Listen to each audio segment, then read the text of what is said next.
Equations reducible to pair of linear equations. इसका मतलब ये हो गया कि हमारे पास कुछ इक्वेशंस दी होंगी जिनको हमने लीनियर इक्वेशन में बदलना है पहले, फिर हमने सॉल्व करना है उनको। तो जो हमारे पास इक्वेशंस होंगी वो लीनियर इक्वेशन नहीं होंगी, कि लीनियर इक्वेशन की जो फॉर्म होती है a x plus B Y plus C is equal to zero, इस तरह की फॉर्म होती है। यहाँ पे एक्स और वाई जो होते हैं लीनियर इक्वेशन में, उनकी जो पावर होती है 1 होती है। अब यहाँ पे मैं लिख रहा हूँ 2/x प्लस 3/y। इक्वेशन लिखिए 2/x plus 3/y is equal to 13। ठीक है। दूसरी इक्वेशन लिखिए 5/x minus 4/y is equal to -2। अब ये दोनों इक्वेशन लीनियर नहीं है, क्योंकि x तो यहाँ पे डिनोमिनेटर में है, तो x की पावर जो ऊपर ले जाएंगे तो -1 बनेगी, y की पावर भी -1 बनेगी। तो अभी हमने ये लीनियर नहीं है। अब देखो जैसे हम इनको लिख रहे हैं, जैसे 2 × 1/x plus 3 × 1/y is equal to 13, इसको 1 मान लेते हैं। दूसरी क्वेश्चन है 5 × 1/x minus 4 × 1/y is equal to -2। अब यहाँ पे देख रहे हो 1/x दोनों क्वेश्चंस में, 1/y वेरिएबल है दोनों क्वेश्चंस में, 1/समथिंग है, मीन्स वो लीनियर की फॉर्म में नहीं है। इनकी पावर ने यहाँ इनकी पावर ऊपर ले जाएंगे तो -1 हो जाएगी। तो पहले हमने इनको लीनियर इक्वेशन में कन्वर्ट करना, क्योंकि लीनियर इक्वेशन की जो फॉर्म होती है वो हमारी जो फॉर्म होती है वो ये जो इक्वेशन इस फॉर्म में होनी चाहिए थी, जैसे ax plus B Y plus C is equal to 0, इस फॉर्म में चाहिए थी हमें। तो इस फॉर्म में तो है नहीं है, तो हम क्या करेंगे, सब्स्टिट्यूशन करते हैं यहाँ पे, कि जैसे 1/x है इसको u के बराबर ले लेंगे, 1/y है इसको v के बराबर ले लेंगे। तो हमारी जो इक्वेशन हैं वो बदल जाएंगी, 2u plus 3v is equal to 13। दूसरी equation 5u minus 4v minus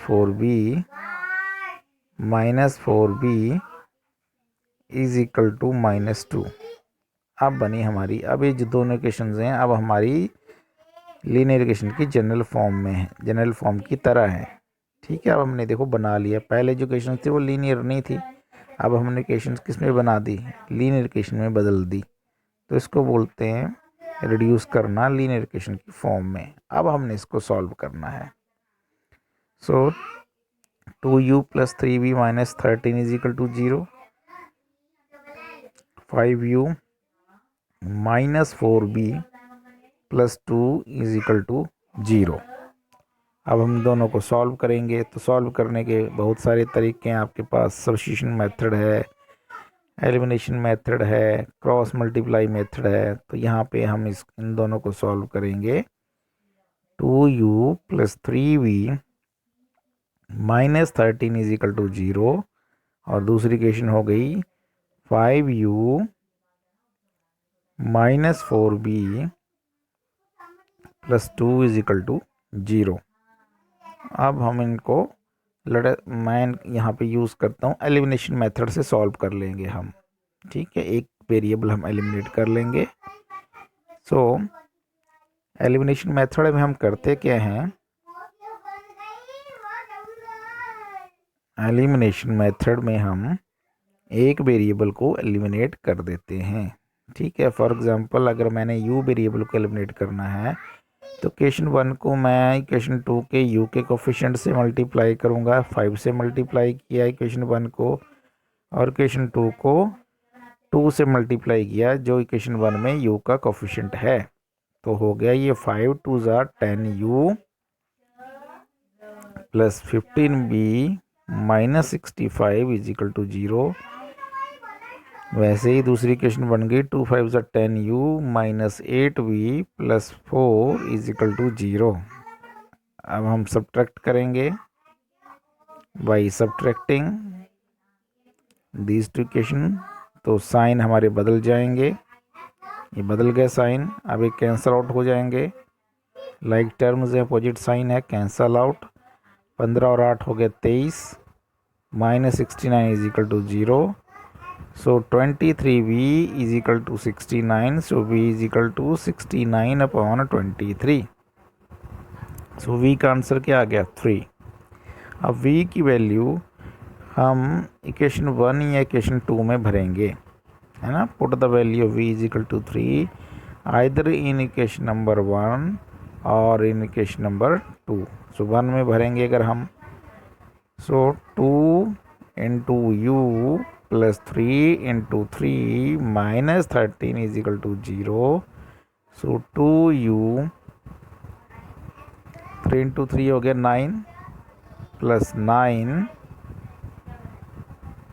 minus 13, तो 13 में से 9 चले गए, माइनस के 4 रह गए, तो ये बन गया 2u इज इक्वल टू 4 और u इज इक्वल टू 2 आ गया। तब हमारे पास v की वैल्यू 3 आ गई, u की वैल्यू 2 आ गई।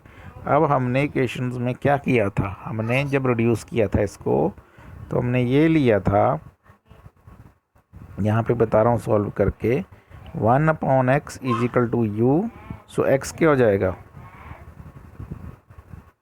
That is equal to 1/2। ठीक है, उल्टा ले लेंगे इसको, हम रेसिप्रोकल कर लेंगे, तो x की वैल्यू हमारे पास आ जाएगी। सो वैसे ही 1/y is equal to v था, तो y उल्टा जाएगा, तो y is equal to 1/v, तो y इज इक्वल टू 1/3। तो इस तरह हम x और y की वैल्यू निकालते हैं, solve equation reducible to pair of linear equation in 2 variables. अब बताओ मुझे समझ में आया।